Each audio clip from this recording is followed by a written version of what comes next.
Hey there YouTubers and subscribers, RoseRed17 here, and in this video I'll be talking about the topic as to why I don't really like female characters and favor the male characters. I started with making a list of my top 10 favorite female characters in anime, and explained a little bit in that video about my thoughts on those characters and why. Here, I'd like to give more details on the matter, as I explain why female characters don't intrigue me as well as the male characters. Now, before I get started, I should remind you that this video is filled with spoilers. If you don't wish to be spoiled, then there will be a fair warning ahead of time before I proceed. Now that you have been warned, let us get started. First things first, there is a sentence where I left off in my last video saying, however, the reason I don't favor the girls is because I've seen a pattern between the male and female demographic. I'm sure you have heard the terms of girls are smart and boys are dumb, and we'll begin from there by saying the brains and the muscles are also part of this pattern. It never interests me about how smart this girl is or how clever or grown up she is. But honestly, I find that a little interrogating, because I know that girls do have the capability of maturing faster than boys and can be more responsible. However, that can be their ultimate downfall. Once a teenage girl reaches a certain age in her life, they think they are capable of being proper adults and don't need to be under their parents' rules. But little do they know it doesn't work like that, since I have noticed that some of these mature, well-behaved teenage girls later become such hypocrites. And that is the irritating part about the female characters, and the reason I don't favor them that much, because they pretty much have the same annoying scenario of being the mature one, which in reality, it is far from the truth. The girls in the show may have the capability of growing up faster, but have the audacity to scold their male partners? In some cases, it's understandable, as the boy always seems to slack off at work and the girl just has to deal with him. Some girls are okay with this because they know their partner means no harm, and then there are others that have a hit on the head way. Yeah, some girls are abusive towards their partner when the boy do something stupid.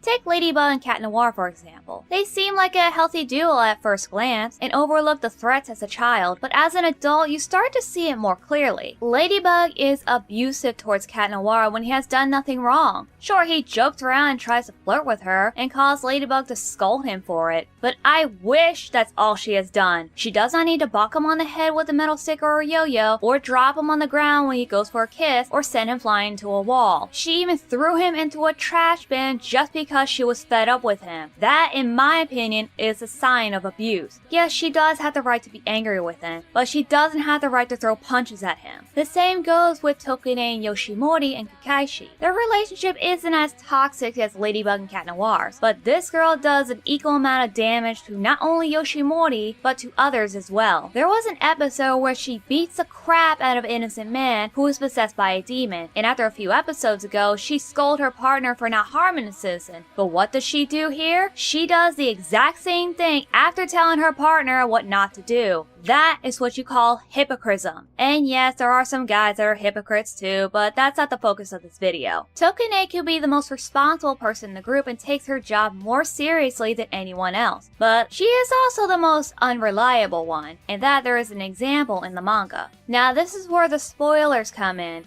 Just a reminder that this is spoiler territory and you can skip it if you wish to. I'll give you a minute.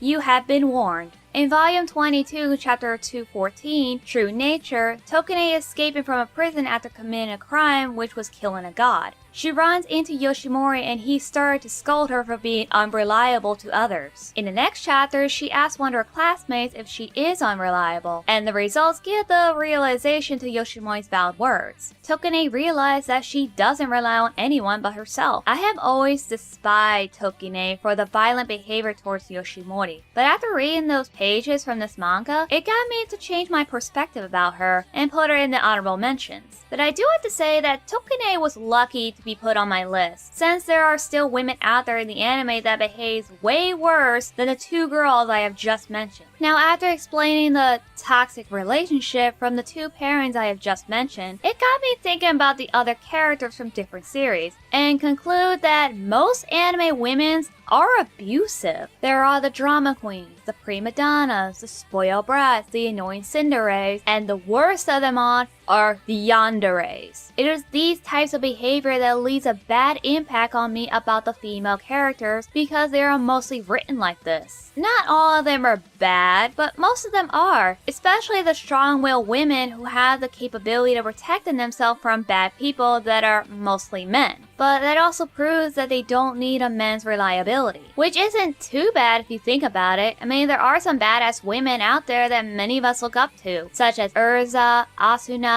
Mikasa, Utena, Sango, Revi, Saber, Tsunade. The list goes on now. Even someone like Katara from the Avatar The Last Airbender has some badass scenes, and how protective she is with her loved ones and has a rather mature heart. Katara would have been on my list if this show was an official anime instead of a cartoon, but I digress. Now, these type of women are okay in my book, and you might have seen that some of these names are seen in my honorable mentions. Now, all of these names that you see there are not in the honorable mention is because, 1, these are the characters from the animes I have never seen before, but can tell from their image that they look like the part of a badass woman. 2, I only list one name of each anime that I find the most interesting because, like I am saying in this video, I am not fond of too many girls in anime, which gets us to the critical part of this video. It's not just the sickos or annoying bitches that think that all men are disgusting perverts. Yeah, sure, they have their reasons, but still, the guys don't need to be treated like dirt. Even the innocent ones are not safe when they enter into the worst cliches in anime, the perceived perverts. Man, I feel sorry for those guys for being punished by a crazy bitch for something inappropriate to the girl,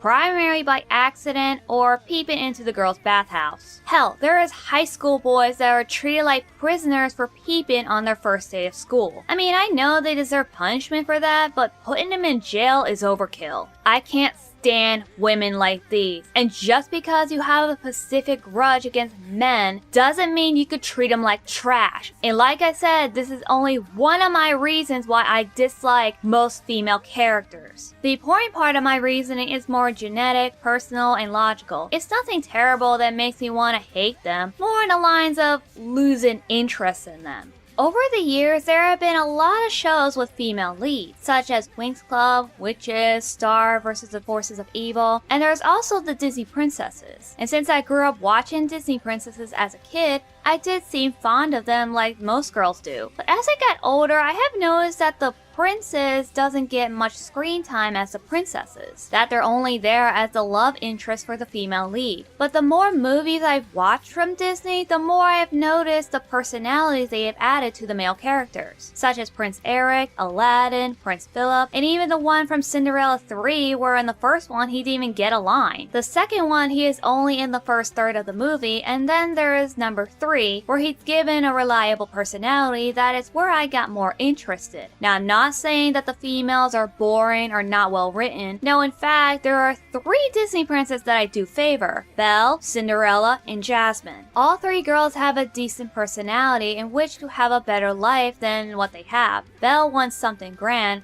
Cinderella secretly wants her freedom, and Jasmine not wanting to be a princess and live as she pleased outside the castle wall. Now, when I started watching anime, I have noticed there are more male leads, and that's what got me interested. I don't remember which one I watched first between Dragon Ball Z and Sailor Moon, but Dragon Ball Z is definitely the one that got me watching more anime, and the character Goku, who is the hot-headed reckless idiot who developed into a more likable and cautious person after watching all the episodes. It does make him more brains and muscles, in a sense, but personally that topic has to go to Vegeta and Piccolo, who were once the villains at one point until Goku came around. I wanted to see more of these characters since these 3 got me intrigued about other male characters from different animes. So whenever I watch a new series with a story, the male I am mainly focusing on and they don't disappoint, like Naruto, Natsu, Luffy, Asta, Yoshimori, Naofumi, and so forth. However, not all the main male protagonists are in favor of me, since 1, they're either annoying and want to slap the